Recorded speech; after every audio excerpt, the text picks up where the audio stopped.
Rudolph the Red-Nosed Reindeer by Robert L. May, illustrated by Gillen.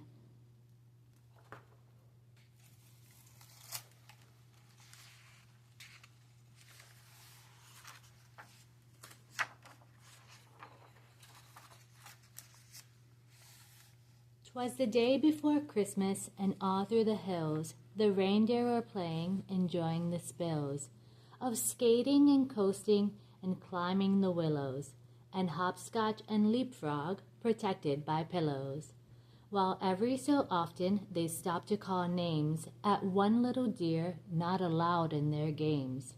Ha ha, look at Rudolph, his nose is a sight, it's red as a beet, twice as big, twice as bright. While Rudolph just wept, what else could he do? He knew that the things they were saying were true.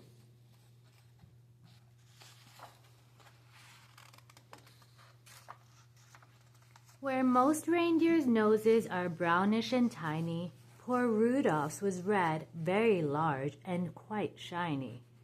In daylight it dazzled, the picture shows that. At nighttime it glowed like the eyes of a cat. And putting dirt on it just made it look muddy. Oh boy, was he mad when they nicknamed him Ruddy. Although he was lonesome, he always was good, obeying his parents as good reindeer should. That's why, on this day, Rudolph almost felt playful. He hoped that from Santa, soon driving his sleighful, of presents and candy and dollies and toys, for good little animals, good girls and boys, he'd get just as much, and this is what pleased him, as the happier, handsomer reindeer who teased him. So as night and a fog hid the world like a hood, he went to bed hopeful. He knew he'd been good.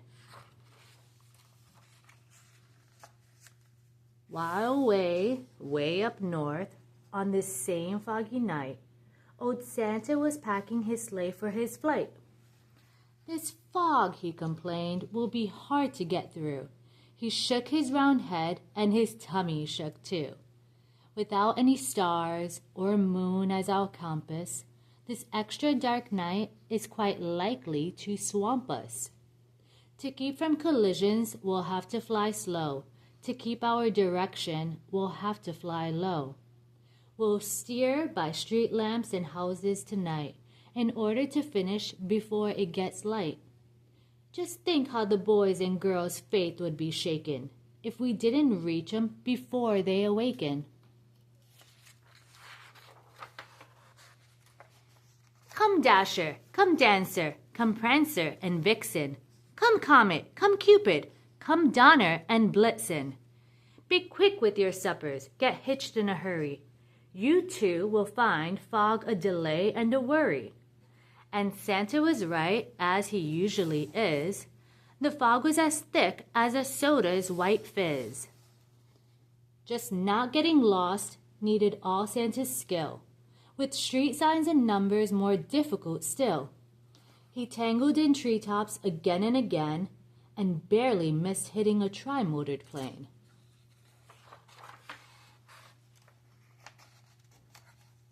He still made good speed with much twisting and turning, as long as the street lamps and house lights were burning.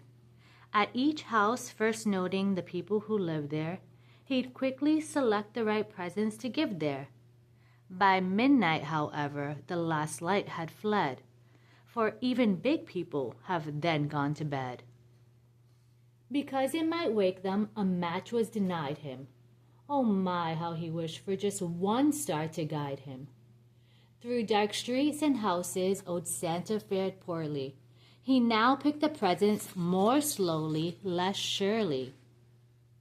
He really was worried, for what would he do if folks started waking before he was through? The air was still foggy, the night dark and drear, when Santa arrived at the home of the deer. A ledge that he tripped on while seeking the chimney gave Santa a spill and a painfully skinned knee.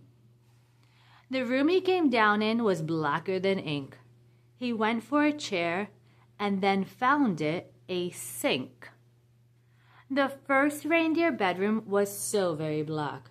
He tripped on the rug and fell flat on his back. So dark that he had to move close to the bed and squint very hard at the sleeping deer's head. Before he could choose the right kind of a toy, a doll for a girl or a train for a boy.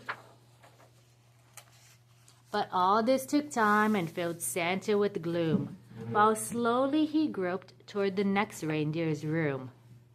The door he just opened when, to his surprise, a dim but quite definite light met his eyes.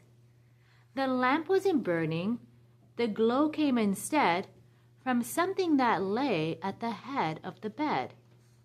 And there lay, but wait now, what would you suppose? The glowing, you've guessed it, was Rudolph's red nose.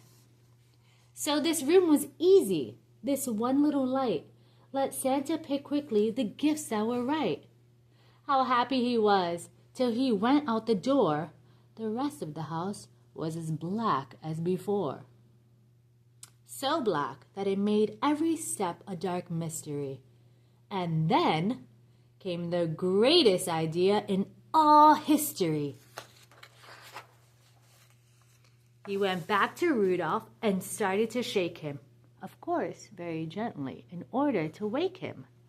And Rudolph could scarcely believe his own eyes. You just can imagine his joy and surprise at seeing who stood there so real and so near, while telling the tale we've already told here. Poor Santa's sad tale of distress and delay, the fog and the darkness and losing the way, the horrible fear that some children might waken before his complete Christmas trip had been taken. And you, he told Rudolph, may yet save the day. Your wonderful forehead may yet pave the way. For a wonderful triumph, it actually might. Old Santa, you notice, was extra polite to Rudolph regarding his wonderful forehead. To call it a big, shiny nose would sound horrid. I need you, said Santa, to help me tonight, to lead all my deer on the rest of our flight. And Rudolph broke out into such a big grin, it almost connected his ears and his chin. A note for his folks, he dashed off in a hurry. I've gone to help Santa, he wrote, do not worry. Said Santa, my sleigh I'll bring down to the lawn. You'd stick in the chimney, and flash, he was gone. So Rudolph pranced out through the door very gay, and took his proud place at the head of the sleigh.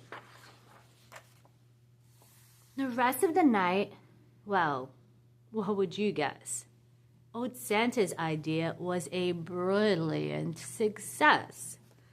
And brilliant was almost no word for the way that Rudolph directed the deer in the sleigh. In spite of the fog, they flew quickly and low, and made such good use of the wonderful glow. From Rudolph's forehead, at each intersection, that not even once did they lose their direction.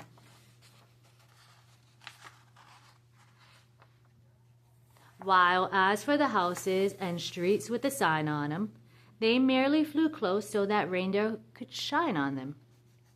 To tell who lived where and just what to give whom, they'd fly by each window and peek in the room. Old Santa knew always which children were good, and minded their parents and ate as they should. So Santa selected the gifts that was right, while Rudolph's forehead gave just enough light. It all went so fast that before it was day, the very last present was given away. The very last stocking was filled to the top, just as the sun was preparing to pop. The sun woke the reindeer in Rudolph's own hometown. they found the short message that he'd written down, then gathered outside to await his return. And were they excited, astonished to learn that Rudolph, the ugliest deer of them all, Rudolph, the red-nosed, bashful and small, the funny-faced fellow that always called names and practically never allowed in their games, was now to be envied by all, far and near, for no greater honor can come to a deer than riding with Santa and guiding his sleigh, the number one job on the number one day. The sleigh and its reindeer soon came into view, and Rudolph still led them as downward they flew. Oh boy, was he proud as they came to a landing, right where his handsomer playmates were standing. These bad deer, who used to do nothing but tease him, would now have done anything only to please him. They felt even sorrier they had been bad when Santa said, "Rudolph, I never have had a deer quite so brave or so brilliant as you at fighting black fog and guiding me through. By you, last night's journey was actually bossed. Without you, I'm certain we'd all have been lost. I hope you'll continue to keep us from grief on future dark trips as Commander-in-Chief." But Rudolph just blushed from his head to his toes until his whole fur was as red as his nose. The crowd first applauded, then started to screech, "Hooray for our Rudolph, and we want a speech." But Rudolph was bashful despite being a hero, and tired. His sleep on the trip totaled 0. So that's why his speech was just brief and not bright. "Merry Christmas to all, and to all a good night." And that's why whenever it's foggy and gray, it's Rudolph the Red-Nosed who guides Santa's sleigh. Be listening this Christmas, but don't make a peep, 'cause that late at night, children should be asleep. The very first sound that you'll hear on the roof, provided there's fog, will be Rudolph's small hoof. And soon after that, if you're still as a mouse, you may hear a swish as he flies round the house and gives enough light to give Santa a view of you and your room. And when they're all through, you may hear them call as they drive out of sight, "Merry Christmas to all, and to all a good night."